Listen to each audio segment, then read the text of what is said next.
let's go back from the very beginning, how it started, setting up the Somali Stock Exchange. Right. So the idea, as you rightly mentioned, was to improve the Somali economy, surely. Right.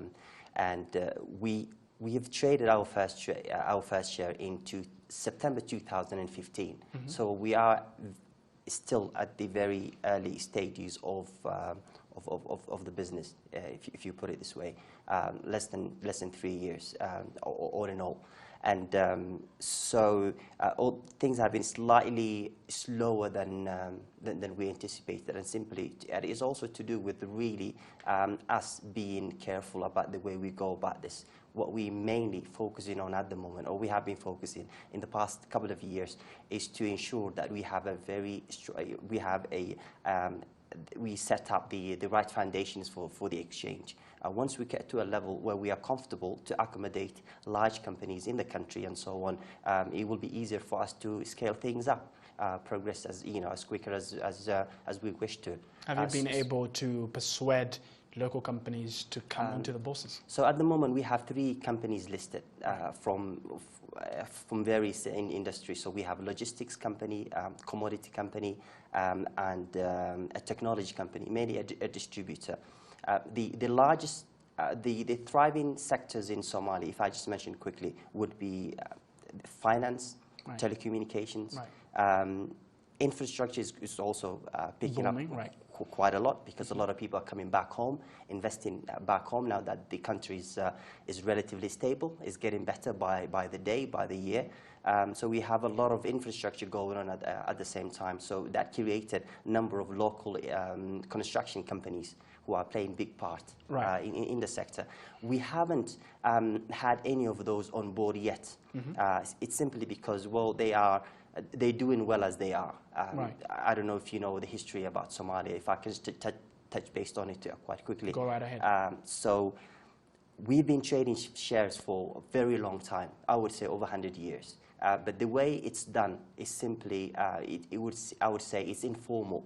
If you now look at the 20 largest companies in Somalia, you'll come to find that 95% of them are owned by shareholders. Right.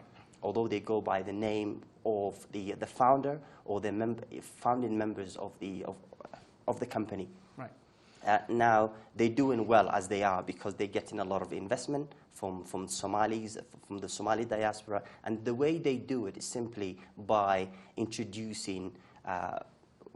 For example, I have 10,000 US dollars. I want to buy 10,000 worth of a share in that company. What will happen is that somebody will introduce me to the management of the company. Right. They see me, and because they've been introduced by somebody that they know, right, it's all kind of trust-based, really. Hassan, allow me to bring you just back a little bit. Yes. You mentioned that you have about 3 companies that are listed today, one, yes, in the technology, another, yes, one freight logistics company, yes, and the other one was? Is a commodity. Is a commodities, yeah, right. But then you said that some of the, growing, yeah, industries in Somalia, thriving sectors in the economy, include finance and telecommunications. What are you doing to lure this to come on the markets? Because that's where I want to see. No, absolutely. So we held a couple of meetings, right, with the Chamber of Commerce, Somali Chamber of Commerce in all regions, and we had a discussion with those companies. They are very interested in coming on board, but there are a few questions that they ask, and one of it is disclosure, and another thing is the process obviously there's a process in place, there's a requirements. Although they do fulfill those requirements, they're not still convinced that this is the second step for them, the right step. And I think from our part, we have to do a couple of things. Educate the public sector, as meaning the government, the authority, which plays a big part in the economy, as you know. Right. Secondly, in also educate the investors, the individual investors, the Somali investors who are investing in those companies. And thirdly, also educate the companies themselves to show them and prove to them that they are much better off, going public now that they have shares in place, and some of them do require some sort of an injection, right, for them to grow further. So today I was speaking to an investment banker Yes. just a little bit earlier, and he was speaking about, SMEs, everyone running for SMEs to list on the stock exchange. And from his point of view, he's like, well, it's a zero interest market, really, if you look at it. So basically it would do great for them, but it doesn't really have a lot to do with their cash flows. So coming back to you. Yes. With all of this conversation going around about diversification, trying to see how to, grow your portfolio, is this something that you're looking into?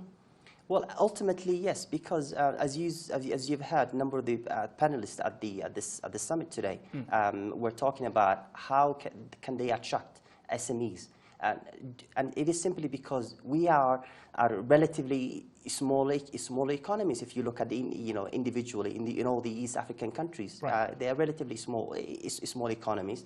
The major players in the economy are SMEs. Relatively, they are mostly SMEs. And now, if you want to tap into the economy and make the most of any sector, surely you will have the major players in those sectors. The participants are SMEs, so you have to have them on board, and I think that's why so many people were talking about the SMEs, because simply because they already have the large corporate entities listed on the exchange. And so on. I believe you've ever heard of an elevator pitch. I'm giving you 30 seconds to pitch to the people of Somalia to come on the buses. Well, not only Somalis, anyone who is looking to make money, obviously, and to be part of a growing economy, we would welcome them. Surely we would start with the Somali individuals, Somali investors, whether they are locals or diaspora investors, a lot in Somalia. So I would encourage them to have to open their eyes more and look into the capital market of Somalia, get in touch with us, and also take part in our discussions, because we do run forums now and then. Right. Thank you so much, Hassan. Thanks for having me.